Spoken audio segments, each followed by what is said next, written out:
Hi. Hi. Hi, I'm Tom. I'm the health inspector. We spoke on the phone earlier. Are you Bree?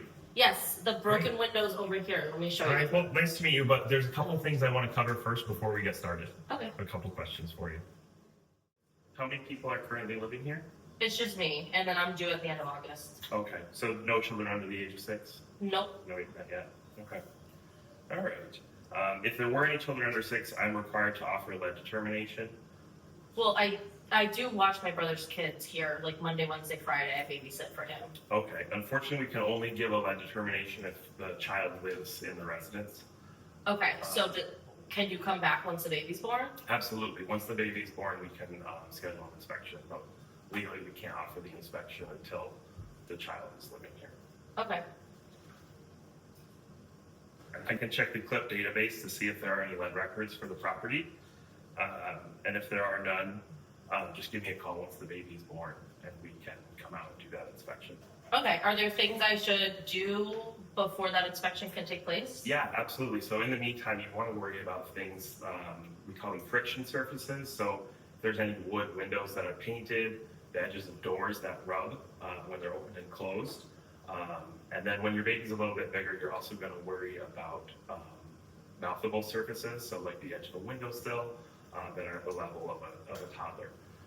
And if you see any chipping paint or peeling, flaking paint, we want to make sure to keep the child away from that as well. Okay, thanks. All right. I know we talked about this on the phone, but just to confirm, would you prefer a comprehensive or a limited inspection? What's the difference again? A comprehensive inspection is more thorough. So I'll check every room, I'll check the exterior, windows, everything, including things that weren't part of your complaint. And a limited inspection is mainly focused just on what you complained about, as well as I have to check certain violations that are called conditions deemed to endanger, or CDEs.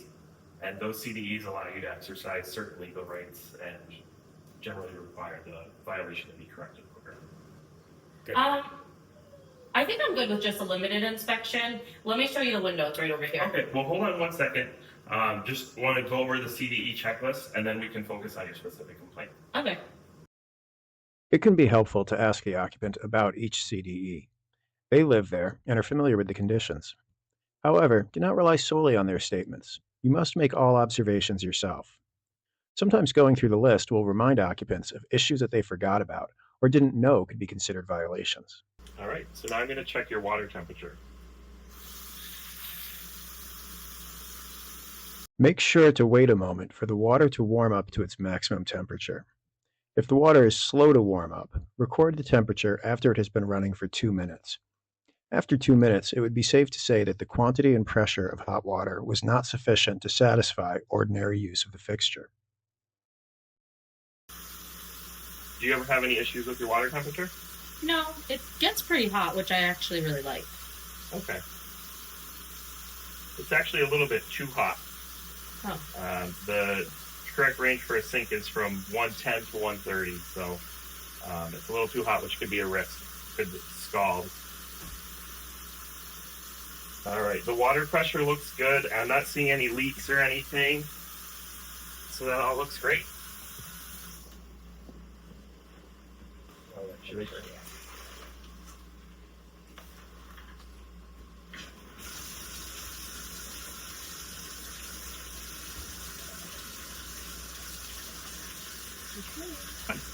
Okay, so the sink and the shower were both on the high side. So those are both actually conditions deemed to endanger that the property owner will have to correct. Okay.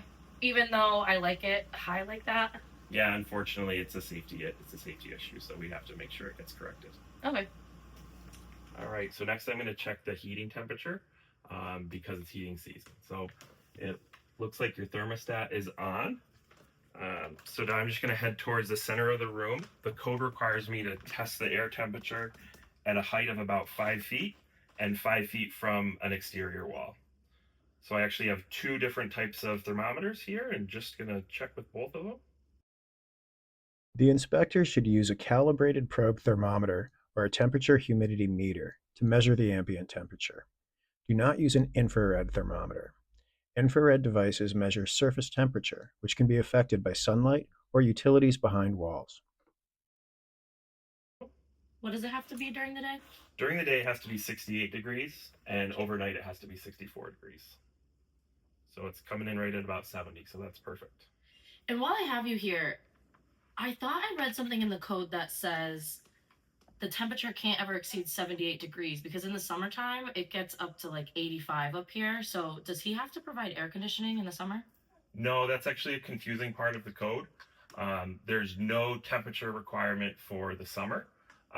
That thing in the code that says 78 degrees is for during the heating season. If there's a room without a heat source, you can't heat up the rest of the house to a height of 78 degrees in order to achieve 68 or 64 in another room. Okay, so he doesn't have to provide any type of air conditioning? No, unfortunately not. Okay. Okay, so next I'm going to confirm that the electricity works. So I see that you have working lights, but I also have this tool. It's called an outlet tester. So I'll use it to check a couple outlets throughout the apartment.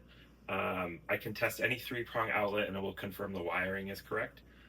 But it also tests the GFCIs that you have in your kitchen and bathroom, and it makes sure they trip and shut the power off properly. That looks good. Okay, it's shut off, and then I'm going to make sure to hit this reset button so that all your outlets turn back on. Remember, we are not electricians or electrical inspectors. Sometimes an electrical violation will be perfectly clear, in which case you should absolutely cite it. If you think something is wrong, but it isn't actually a requirement of the sanitary code, you may document what you observed without citing a violation and make a referral to the electrical inspector. All right, so next we're going to check your smoke detectors. Have you had any issues with the smoke detectors? No, this one actually beeps all the time, so we took it down because I don't have any batteries for it and it was just super annoying. Okay. Well, technically that's the landlord's responsibility to maintain the smoke detectors. But you always want to, if you ever have an issue, batteries, you always want to make sure to let the landlord know so that you can be safe. Gotcha. That one should work though, if you want to check that one. Let me check that one.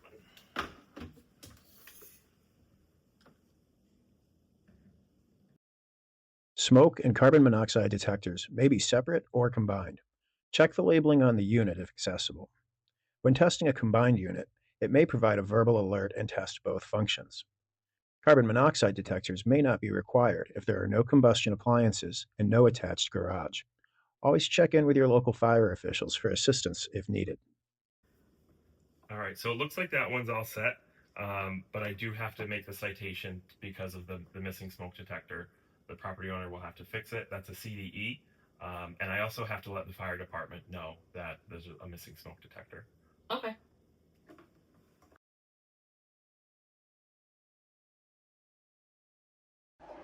Okay, so now that we got through the conditions deemed to endanger, let's take a look at that window.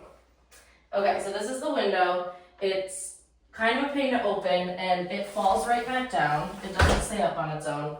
And I also don't have a screen. Okay, so absolutely the window is definitely a violation. The windows need to open and close freely. They need to stay open and without excessive effort. The screen is only required during screen season. So next summer, if the landlord doesn't replace the screens, you can give us a call and we can come back out. Okay. When inspecting a window, you should make sure the window opens and closes freely, that the lock is functioning, and screens are present during the screen season. Window locks are included as conditions deemed to endanger, and therefore the inspector should attempt to check all accessible windows. Okay, so while I'm still here, are there any other concerns you didn't include in your complaint? Yeah, actually, a few months ago we had a really heavy rain and some rain leaked through that light fixture. Okay. Has it leaked since then? I'm not seeing any water damage or any stains or anything, and it looks and feels dry right now. Hasn't done it since, but I told the landlord I doubt he did anything. He never fixes anything. I actually have a video of it. Let me grab the video. That's okay. I have to make my report based off of what I see in person today. So if it does happen again, you can absolutely give us a call and we can come back to look at it, and hopefully while it's still raining and still leaking. Okay. And then I also wanted to show you in the bathroom, there's some tiles that got damaged, so the landlord replaced them, but they don't even match. They're nowhere near matching the tiles that are in there. Okay, I did notice that when I was in the bathroom, and unfortunately the code doesn't have any requirements for things to look good. This is the minimum standards, and I did see there was a patch there, but it looked like it was installed properly and was watertight and easy to clean. Okay. So that's our main concern, is that it's safe. All right, it's just really an eyesore. I hear you. Okay, so if that's everything, I'll go over all the violations that we found. So there's a total of 4 violations, 3 of which were CDEs. We had the hot water in both the sink and in the shower. Each of those is a separate violation. The smoke detector is missing. All 3 of those are CDEs. And then the 4th violation is the window not being difficult to open and not staying open. So the next steps for the inspection is I'll go back to my office. I'll finish up the report. I'll generate an ordered correct. I will mail that via first class mail and certified mail to your landlord.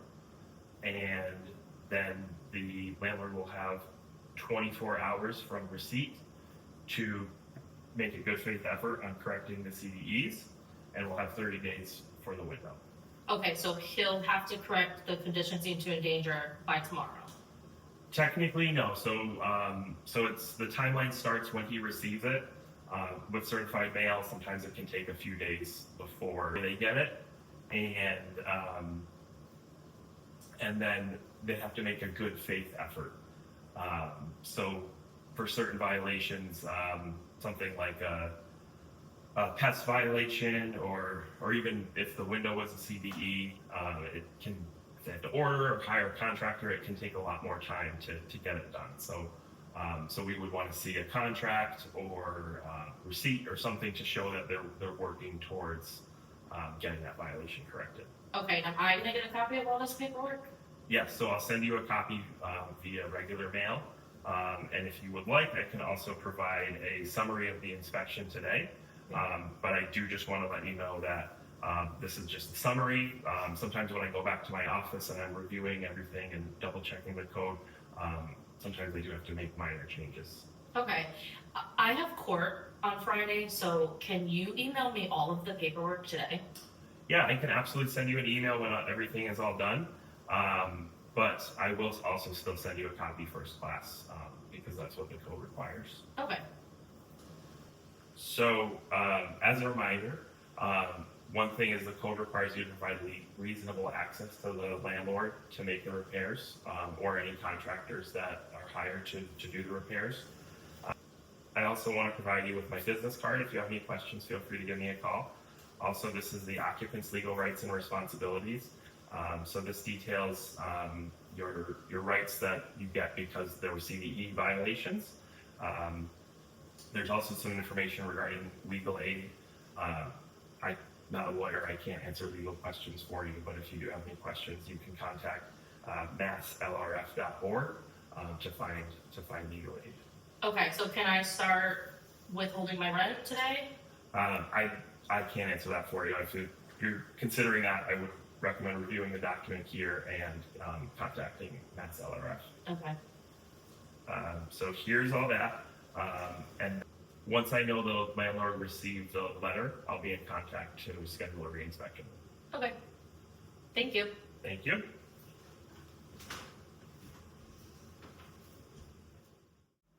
Thanks for watching our video. I'm Tom Hibbert from the Franklin-Hampshire Training Hub. And I'm Brady, and if you have any questions or training needs, feel free to contact us at any time.